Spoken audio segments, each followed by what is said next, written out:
প্রাচীন ভাষা প্রথম এসেছিল, এরকম একটা গল্প আছে, ওইদিকে আমরা যাব না। কিন্তু কোরআনের যে ভাষাটা আমরা দেখেছি, বেশি অংশ ভাষার মধ্যে আরবিটা ঢুকে আছে।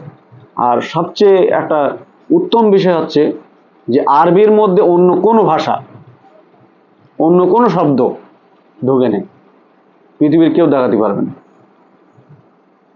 এটা কিন্তু একটা বড় নিদর্শন। আরবি ভাষা কখনো পরিবর্তন হয়নি, প্রথম বিষয়। আর এটা অতি প্রাচীন ভাষা, প্রথমও বলা যেতে পারে, কিন্তু প্রাচীন ভাষা। কারণ প্রথম এখানে যে শব্দটা কোরআনের মধ্যে ব্যবহৃত হয়েছে সেটা হলো আয়াত। আর আয়াত শব্দ হলো আরবি শব্দ। সালামুন আদমকে আয়াত দেওয়া হয়েছে তো। তাহলে সমস্ত নবী রসুলের ক্ষেত্রে আমরা দেখছি আয়াত এসছে। তা আয়াতটাই হলো আরবি শব্দ।